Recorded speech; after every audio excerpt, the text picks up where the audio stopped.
How holding on to unrequited love keeps you alone and stuck. Let no one who loves be unhappy. Even love unreturned has its rainbow. By James M. Barrie. My first experience with unrequited love took place when I was a little kid at swimming lessons. I developed a huge crush on one of the instructors. I don't remember his name, but I remember the excruciating feeling of absolutely adoring someone who didn't even know I existed. I wish I could say that this was a one-time experience, but it wasn't. Sadly, this pattern continued for many years. I seemed to have a radar device installed in my heart that would automatically fixate on the man least likely to return my affections, and bam, I had to have him. Only it never worked out. I once spent many painful years pining away for a man I'd been crushing on, even after he'd moved across the country and married someone else. I simply could not get him out of my head. It should be noted that I never had a real relationship with any of these men.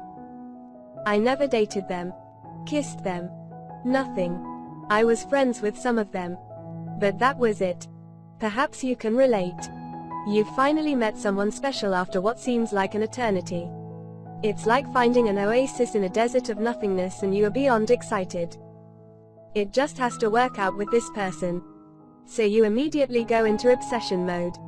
You have an agenda for this relationship. You know exactly how you want it to go and it needs to happen ASAP. Becoming fixated on someone can be an extremely uncomfortable experience. Insisting on one relationship working out exactly the way you want it to is like trying to put a chokehold on the universe. It simply cannot be done. And trying to do it will only result in frustration. If this is happening to you, see the situation for what it is. Look inside for what's really going on. And be open to the many amazing possibilities life holds for you. It's tempting to think that this person holds the key to your happiness. But that simply isn't true. He or she is a human being with imperfections. And you don't know them very well yet. When you have an intense emotional reaction to someone you don't know very well, you're dealing with your own mind, not the other person.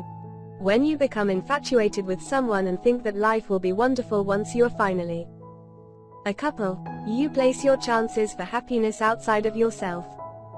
Another person can never hold the key to your happiness. And when you believe that they do, you're giving away your power. Of course, it's possible that you've known the person for a while. He or she may be a colleague or a friend that you've developed intense feelings for. Do you infer much more meaning into a simple exchange than is really there out of your own wishful thinking? How much time do you spend analyzing your interactions with this person? Healthy relationships don't need to be evaluated constantly. If you're spending a considerable amount of time obsessing about your chances of being in a relationship with someone, stop and ask yourself what's really going on. It can help to confide in a friend, therapist or coach to get some outside perspective. If you hesitate to do this, ask yourself why. When you become fixated on someone, it can feel confining for the other person. There's a level of unease, a possessive desperation that can come off as needy or even creepy. You must address the part of you that wants to cling to this person and give it what it needs. That needy part of you has something to teach you. And it's not about holding on to this relationship. It's about being at peace with yourself. You cannot hide this by simply playing it cool or following dating rules about when to call or text. This needy energy will leak out of you and repel the other person. Don't berate yourself about it. Instead, listen to yourself with compassion and love. What is it that you're not facing? Do you resist the idea that you're responsible for your own happiness? Are you hoping that a wonderful romance will take the edge off the pain of a less than stellar career or boost your confidence? What do you hope that this person can give you that you don't have now? Confidence? Love? The knowledge that you are special? What can you do to give yourself what you need? Whatever it is, you'll never be able to get it from another person. Take care of this within yourself and you'll feel much better. Trust that there is someone else out there for you and you will meet him or her when the time is right. There are so many people in this world. This is not the last eligible person you will ever encounter. If this relationship does not work out the way you'd like it to, trust that things happen for a reason and move on. When you've gotten stuck on one person, it's the perfect opportunity to examine what's happening inside of you.